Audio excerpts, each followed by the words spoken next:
Police ಠಾಣೆಯ ಆವರಣದಲ್ಲೇ Muslim ಸಮಾಜದ ಎರಡು ಗುಂಪಿನ ನಡುವೆ ಗಲಾಟೆ ನಡೆದಿದೆ. ಕೊಪ್ಪಳ ಜಿಲ್ಲೆಯ ಗಂಗಾವತಿ ಡಿವೈಎಸ್ಪಿ ಕಚೇರಿ ಆವರಣದಲ್ಲಿ ಈ ರೀತಿ ಘಟನೆ ನಡೆದಿರುವುದು.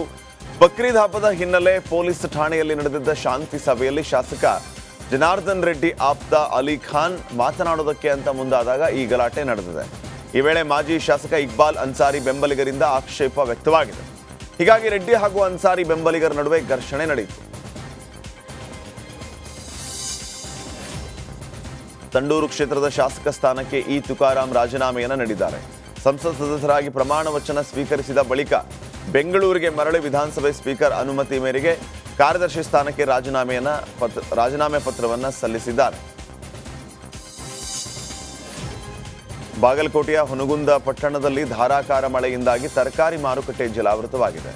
ನಿನ್ನೆ ಸಂಜೆ ಅಬ್ಬರಿಸಿದ ಮಳೆಗೆ ಫುಟ್ಪಾತ್ ವ್ಯಾಪಾರಸ್ಥರು ಪರದಾಡಿದ್ದಾರೆ. ಟಿಪ್ಪರ್ ಹಾಗೂ ಕಾಲೇಜು ಬಸ್ ನಡುವೆ ಭೀಕರ ಅಪಘಾತ ಸಂಭವಿಸಿದೆ. ಸುಮಾರು 40ಕ್ಕೂ ಹೆಚ್ಚು ವಿದ್ಯಾರ್ಥಿಗಳಿಗೆ ಸಣ್ಣ ಪುಟ್ಟ ಗಾಯಗಳಾಗಿದ್ದು, ಕೊಲ್ಲಾಪುರದಿಂದ ಪ್ರವಾಸಕ್ಕೆ ಅಂತ ಬಂದಿದ್ದ ವಿದ್ಯಾರ್ಥಿಗಳು ಜೂ ನೋಡಿ ವಾಪಸ್ಸಾಗುವ ವೇಳೆ ಈ ಘಟನೆ ನಡೆದಿದೆ. ಭೂತರಾಮನಹಟ್ಟಿ ಬಳಿ ರಾಷ್ಟ್ರೀಯ ಹೆದ್ದಾರಿಯಲ್ಲಿ ಟಿಪ್ಪರ್ ವಾಹನ ಯೂಟರ್ನ್ ಮಾಡುವಾಗ ಬಸ್ಗೆ ಡಿಕ್ಕಿ ಹೊಡೆದಿದೆ. ಗಾಯಾಳು ವಿದ್ಯಾರ್ಥಿಗಳನ್ನು ಬೆಳಗಾವಿಯ ಬಿಮ್ಸ್ ಆಸ್ಪತ್ರೆಗೆ ದಾಖಲಿಸಲಾಗಿದೆ. 13 ಎಲ್ಲ ಬಿಟ್ಟು ಇದೀಗ ದೇವರ ಹೆಸರಲ್ಲೂ ಹಣ ದೋಚುವುದಕ್ಕೆ ಮುಂದಾಗಿದ್ದಾರೆ. ಕುತ್ತಾರುವಿನಲ್ಲಿರುವ ಪ್ರಸಿದ್ಧ ಕೊರಗಜ್ಜನ ಕ್ಷೇತ್ರದ ಹೆಸರಿನಲ್ಲಿ ನಕಲಿ ಫೇಸ್ಬುಕ್ ಖಾತೆಯನ್ನ ತೆರೆದು ಸಾರ್ವಜನಿಕರಿಂದ ದೇಣಿಗೆ ಸಂಗ್ರಹಿಸ್ತಾ ಇದ್ದಾರೆ.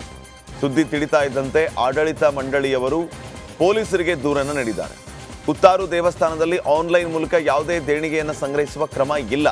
ಹೀಗಾಗಿ ಭಕ್ತರು ಯಾರು ಮೋಸ ಹೋಗಬೇಡಿ ಅಂತ ಆಡಳಿತ ಮಂಡಳಿ ವಿನಂತಿಯನ್ನ ಮಾಡಿದೆ. ಬೇಡಿಕೆಗಳನ್ನು ಈಡೇರಿಸುವಂತೆ ಆಗ್ರಹಿಸಿ ನಡಿ ಈಗ ಶುರು ಮಾಡೋಣ.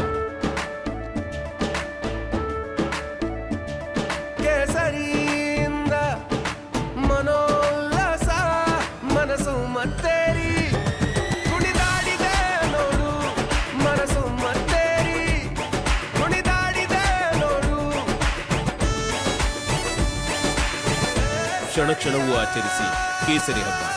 ವಿಮಲ್ ಬಾಯಲ್ಲಿ ಹೇಳಿ ಕೇಸರಿ. ಸಾವಿರಾರು ಅಂಗನವಾಡಿ ಕಾರ್ಯಕರ್ತೆಯರು ಕಲಬುರಗಿ ನಗರದ ಮಹಿಳಾ ಮತ್ತು ಮಕ್ಕಳ ಕಲ್ಯಾಣ ಇಲಾಖೆ ಮುಂದೆ ಬೃಹತ್ ಪ್ರತಿಭಟನೆ ನಡೆಸಿದ್ದಾರೆ.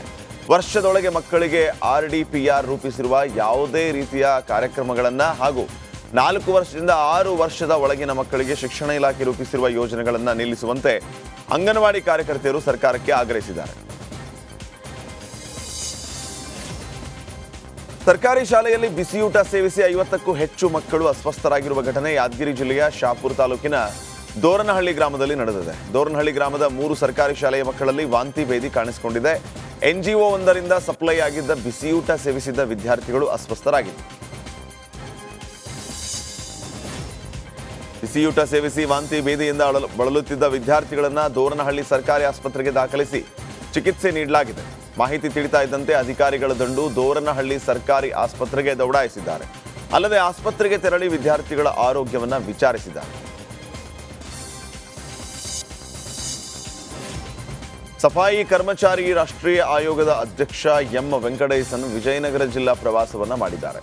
ಹೊಸಪೇಟೆಯ ಇಂದಿರಾ ಕಾಲೋನಿ ನಗರದ ನಾನಾ ಪ್ರದೇಶಗಳಿಗೆ ಭೇಟಿ ನೀಡಿ ಮನೆಗಳಿಗೆ ನೀರು ನುಗ್ಗಿರೋದು, ಹಾನಿಯಾಗಿರುವುದನ್ನು ಪರಿಶೀಲಿಸಿದ್ದಾರೆ. ಬಳಿಕ ಜಿಲ್ಲಾಧಿಕಾರಿ ಕಚೇರಿಯಲ್ಲಿ ಸಭೆ ನಡೆಸಿ ಮಾಹಿತಿಯನ್ನ ಪಡೆದರು. ಸಭೆಯ ಬಳಿಕ ಹಂಪಿಯ ನಾನಾ ಸ್ಮಾರಕಗಳ ವೀಕ್ಷಣೆಯನ್ನು ಕೂಡ ಮಾಡಿದರು. ಪರಿಸರ ಜಾಗೃತಿಯೊಂದಿಗೆ ಬೆಂಗಳೂರು ಮೂಲದ 2 ಯುವಕರು ಸೈಕಲ್ ಮುಖಾಂತರ ಕೇದಾರನಾಥ್ ಯಾತ್ರೆ ಕೈಗೊಂಡಿದ್ದಾರೆ. ಬೆಂಗಳೂರಿನಿಂದ ಕಲಬುರಗಿವರೆಗೆ ಯಶಸ್ವಿಯಾಗಿ ಯಾತ್ರೆ ಮುಗಿಸಿದ್ದಾರೆ. ಬೆಂಗಳೂರು ಮೂಲದ ಪ್ರವೀಣ್ ಹಾಗೂ ಜಗದೀಶ್ ಸೈಕಲ್ ಜಾಥಾ ಮಾಡ್ತಾ ಇದ್ದಾರೆ. ದಾರಿಯುದ್ದಕ್ಕೂ ಪರಿಸರ ರಕ್ಷಣೆ, ಪರಿಸರ ಸಮೃದ್ಧಿಗೊಳಿಸುವ ಬಗ್ಗೆ ಹಾಗೂ